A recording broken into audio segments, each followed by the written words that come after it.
एक कागज पर मोहर नहीं लगेगी तो क्या तारा सिंह पाकिस्तान नहीं जाएगा? गदर फिल्म का ये डायलॉग तो याद ही होगा। तारा सिंह अपनी मोहब्बत शकीना को वापस लाने के लिए जान हथेली पर रख कर बिना पासपोर्ट बिना वीजा पाकिस्तान में घुस गया था। ये कहानी तो फिल्मी थी, लेकिन इस समय हिंदुस्तान में भी एक ऐसी ही प्रेम कहानी लिखी जा रही है। पाकिस्तानी सीमा गुलाम हैदर और हिंदुस्तानी सचिन मीना की प्रेम कहानी की चर्चा इस समय पूरे देश में है। पहले से एक पति, एक प्रेमी और 4 बच्चे रखने वाली पाकिस्तानी भाभी और हिंदुस्तानी लड़के की मोहब्बत की हैरत अंगेज दास्तां है ये कहानी। लेकिन इसको लेकर भी लोग 2 अलग अलग धड़ों में बटे हुए हैं। कोई इसे सच्ची लव स्टोरी बता रहा है तो कोई सीमा को पाकिस्तानी जासूस बता रहा है। आखिर कौन है ये सीमा हैदर, कहां से आई है और कैसे बिना वीजा कई देशों की सीमाएं बिना किसी बाधा के पार करती हुई हिंदुस्तान में घुस गए? इसके पीछे असली मोहब्बत है या फिर हकीकत कुछ और ही है? आज के इस वीडियो में हम इसी मुद्दे पर चर्चा करेंगे, तो हमारे साथ बने रहिए इस वीडियो में शुरू से अंत तक। सबसे पहले आपको लेटेस्ट अपडेट देते हैं। फिलहाल जो खबरें आ रही हैं उसके मुताबिक सीमा हैदर घर में कैद हो चुकी है। वो ना तो किसी से मिल रही हैं, ना ही बात कर रही है। जो मीडिया 24 घंटे उसके घर में घुसा था, अब उसे उसकी एक झलक तक नहीं मिल पा रही है। सुनने में आ रहा है कि सीमा की तबीयत खराब हो गई है। उधर सीमा के भारत आने से सीमा के उस पार यानी पाकिस्तान में भूचाल आ गया है। खबरों की माने तो पाकिस्तान के सिंध प्रांत में एक मंदिर को रॉकेट लॉन्चर से उड़ा दिया गया। 2 दिन पहले ही एक 150 साल पुराने मंदिर को भी बुलडोजर से ध्वस्त कर दिया गया था। वहीं 30 हिंदुओं को भी बंदी बना लिया गया है। हालांकि इस बात की पुष्टि होना भी बाकी है कि ऐसा सीमा के भारत आने और हिंदू धर्म स्वीकार करने के चलते किया गया है, इसकी वजह कुछ और है।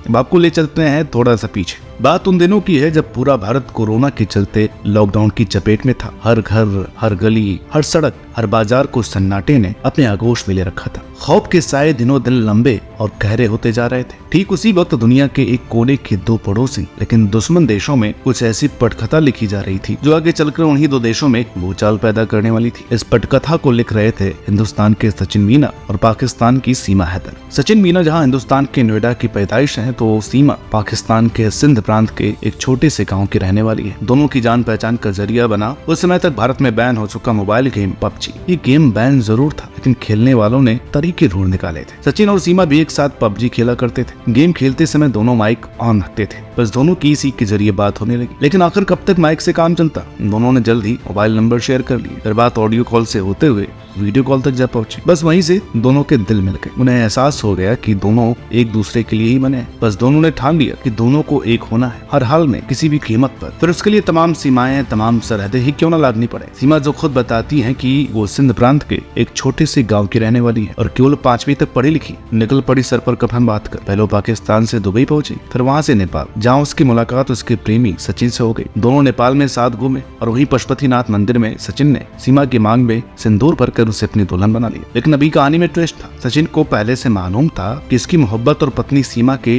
4 बच्चे भी हैं और सचिन ठहरे सच्चे प्रेमी। उसने सीमा से कहा कि वापस लौट जाए और अपने 4 बच्चों को भी लेकर के आए। सीमा भी अब पतिव्रता पत्नी बन चुकी थी। उसने तुरंत सचिन के आदेश का पालन किया और फिर दुबई होते हुए अपने मुल्क पाकिस्तान जा पहुंची। वहाँ उसने अपने 4 बच्चे लिए। फिर पाकिस्तान की सरहद पार करते हुए वाया दुबई नेपाल जा पहुंची। वहाँ से बस में बैठकर हिंदुस्तान की सीमा में घुस गई। यहाँ से वो पहुंची नोएडा के रबुपुरा कस्बे में, जहाँ बाय फैला उसके स्वागत में खड़ा था उसका नया जीवन साथी सचिन मीना और पूरा रबुपुरा कस्बा। लेकिन जमाने में मोहब्बत के दुश्मन भी बहुत होते हैं, यानी एक और ट्विस्ट। असल में सीमा 11 मई को नेपाल के रास्ते भारत में दाखिल हुई। 13 मई से सीमा अपने 4 बच्चों और पति सचिन के साथ रबुपुरा में एक किराए के मकान में रह रही थी। दोनों 29 जून को कानूनी रूप से शादी करने के लिए एक वकील से मिले। वकील ने धोखा दे दिया। उसने पुलिस को खबर दी। पुलिस वालों ने 4 जुलाई को दोनों को बच्चों सहित जेल में डाल दिया। हालांकि कोर्ट से उन्हें जल्दी बेल भी मिल गई, इस शर्त के साथ कि दोनों देश नहीं छोड़ेंगे जब तक जांच पूरी नहीं हो जाएगी। पाकिस्तानी भाभी के आने की खबर मिलते ही पूरे रबुपुरा कस्बे और आस पड़ोस में हल्ला मच गया। बच्चे, बूढ़े और जवान, जिसको देखो बस एक ही मंजिल थी, रबुपुरा गाँव और वहाँ सचिन का घर। सब सीमा भाभी से मिलने को बेताब थे, लेकिन सबसे ज्यादा बेचैन तो हमारी मीडिया थी। सब तुरंत लाव लश्कर सहित वहाँ पहुँचने के लिए रवाना हो गए। कुछ सीधे घर में घुस गए तो कईयों ने पड़ोसियों की छतों पर कब्जा कर लिया। लाइव टेलीकास्ट शुरू हो गया। इंटरव्यू का दौर शुरू हो गया। फिर दौर भी आया। बिना रोके बिना थके घंटों पाकिस्तानी भाभी और सचिन से सवाल जवाब होते रहे। बेचारा सचिन तो नींद न मिल पाने की वजह से इंटरव्यू के बीच में ही 2 बार बेहोश हो गया। लेकिन मीडिया वाले रुके नहीं। न्यूज रूम में पैनल बिठाकर प्राइम टाइम पर चर्चाएं होने लगी। लेकिन सबसे बड़ा सवाल ये है कि क्या ये वाकई में एक अनोखी प्रेम कहानी है या फिर इस प्रेम कहानी की आड़ में जासूसी का कोई घिनौना खेल खेला जा रहा है? सीमा वाकई पाकिस्तानी भाभी है या फिर पाकिस्तानी जासूस? सचिन वाकई प्रेम का मारा है या फिर हनी ट्रैप का शिकार? वीडियो के अगले हिस्से में हम इसी पर पड़ताल करने की कोशिश करेंगे।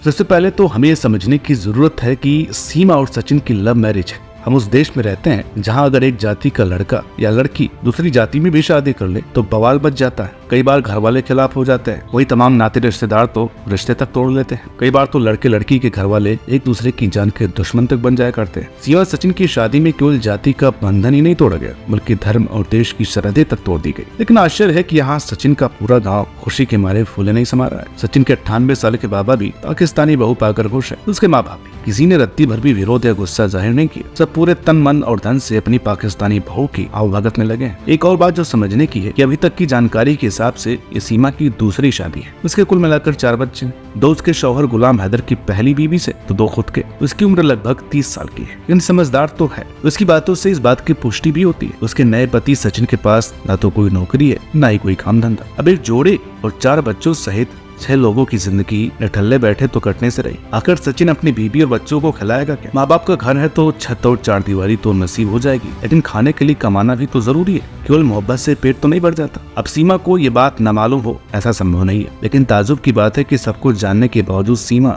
सचिन के पास सब कुछ छोड़ छाड़ करके आ गई है। या ये बताना भी जरूरी है कि सीमा का पहला शौहर गुलाम हैदर सऊदीया में नौकरी करता है और वो लगातार उसको पैसे भी भेजता है। सीमा बताती है कि वो एक छोटे से गाँव की रहने वाली है और केवल 5वीं तक पढ़ी, लेकिन फिर भी वो बेखौफ बेधड़क एक के बाद एक कई देशों की सरहदें पार करती रही है। यहाँ ऐसे लोग अपने मोहल्ले से बाहर निकलने से डरते हैं। अरे मैडम, पाकिस्तान से दुबई और दुबई से नेपाल होते हुए भारत में भी घुस गई। बात सुनने में कितनी आसान लगती है, लेकिन हर कोई जानता है कि ये सब कितना मुश्किल है। मजे की बात तो ये है कि जिस मीडिया से बड़े धुरंधर डरते हैं, सीमा उसी मीडिया के साथ खेल रही है। खुद को तुरम खा मानने वाले तमाम रिपोर्टर उसका इंटरव्यू ले चुके हैं, लेकिन मजाल है कि इससे कुछ उगलवा सके। वो कैमरे पर इतनी बेखौफ बेधड़क और नेचुरल दिखती है जैसे कैमरे से उसका बचपन का याराना। आखिर कैसे मुमकिन है? हद है कि कोई भी कैसा भी सवाल उसे डराता नहीं। सवाल कैसा भी वो जवाब मुस्कुरा करके देती। लगभग 10 दिन हो रहे हैं और वो धड़ाधड़ इंटरव्यू दिए जा रही है। दिन के लगभग 15-16 घंटे तो इंटरव्यू देने में बीत रहे हैं, लेकिन वो हर इंटरव्यू में ताजा तरीन दिखती है। उसका अंदाज ये साबित कर रहा है कि वो वेल ट्रेंड है। उसे इस चीज की बाकायदा ट्रेनिंग दी गई है। सीमा हैदर की हिंदी भी आश्चर्यचकित करने वाली है। वो बिना अटके फर्राटेदार हिंदी बोल रही है। गलती से भी उसकी मातृभाषा उर्दू का एक शब्द भी उसके जुबान से नहीं निकल रहा। केवल हिंदुस्तान आने भर से क्या किसी की भाषा बदल सकती है? जो भाषा वो 30 सालों से बोलती सुनती रही है, उसे एक झटके में भुला बैठे और 4 दिन में ही हिंदी पर ऐसा नियंत्रण हासिल कर लिया कि एक बार तो हिंदी बोलने वाले भी शर्मा जाए। ऐसा फिल्मों में तो हो सकता है, लेकिन हकीकत में नहीं। बड़ा सवाल ये भी है कि भारत आने से पहले सीमा ने अपना मोबाइल और सिम क्यों तोड़ा? ये साफ साफ किसी साजिश की तरफ इशारा करता है।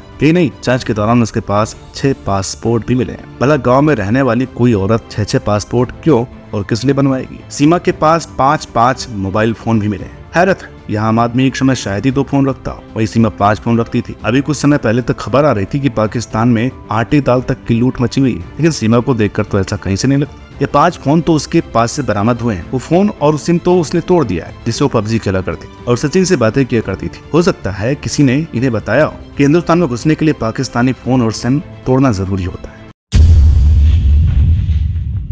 देखा जाए तो पूरी कहानी में झोली झोल हालात चीख चीख कर इस तरफ इशारा करते हैं कि सीमा हैदर पाकिस्तानी जासूस हो सकती है। एक ऐसी जासूस जिसने पहले तो सचिन को हैंड ट्रैप किया, फिर उसके सहारे हिंदुस्तान में घुस गई। जिस तरह से सचिन बिहेव कर रहा है, उसे शक की उंगली तो उसकी तरफ भी घूमती है। कहीं न कहीं सीमा के हाथ सचिन और उसके परिवार की ऐसी चाबी लग गई है जिसे वो जब चाहे जैसे चाहे घुमा सकती है। अब हम आपको एक ऐसे वीडियो के बारे में बताने जा रहा है जिससे तो ये साफ हो जाएगा कि सीमा और सचिन के बीच प्यार की हकीकत क्या है। एक रिपोर्टर ने जब सचिन से किसी बात को लेकर सवाल किया तो सचिन ने जवाब देना शुरू किया, लेकिन इसी बीच कुछ ऐसा हुआ जिसे देखकर रिपोर्टर भी हैरान हो गई। असल में सीमा ने कैमरे के सामने ही सचिन को थप्पड़ मार दिया, जिसकी आवाज कैमरे में भी रिकॉर्ड हो गई।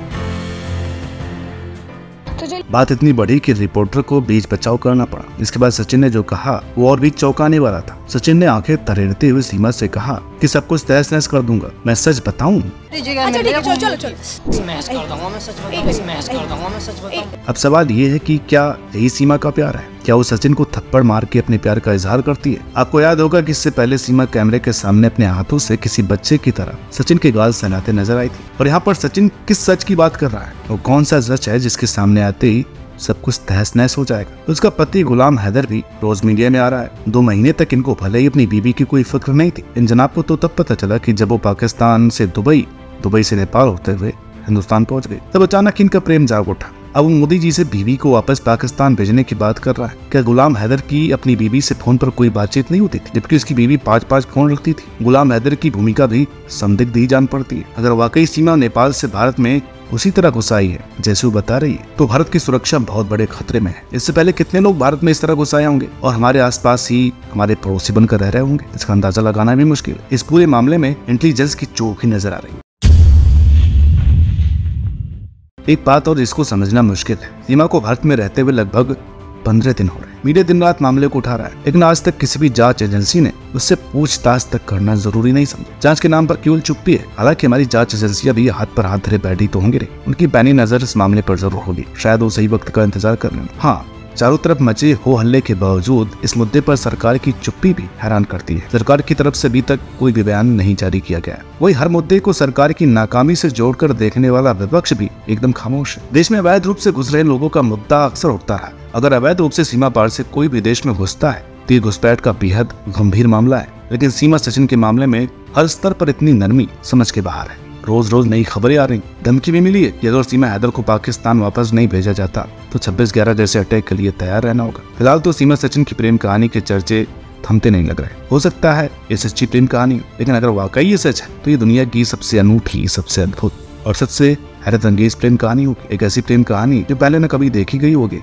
न भविष्य में कभी सुनी जाएगी। हो सकता है अनिल शर्मा इस प्रेम कहानी पर गदर 3 बना दे। उम्मीद की जानी चाहिए कि हमारी जांच एजेंसियां पूरी तरह सतर्क होंगी और सही समय पर सब दूध का दूध और पानी का पानी कर देंगे। लेकिन फिलहाल वक्त का तगाजा यही है कि सावधान और चौकस रहा जाए। बाकी आपको हमारी ये जानकारी कैसी लगी, ये वीडियो कैसी लगी, कमेंट करके बताइएगा। आपकी इस विषय में क्या राय है ये भी कमेंट कीजिएगा। वीडियो अच्छी लगी हो तो प्लीज इसे लाइक करें, शेयर करें। चैनल पर नए हो तो प्लीज इसे सब्सक्राइब करना ना भूलें। मिलते हैं आपसे अगली वीडियो में, तब तक के लिए नमस्कार।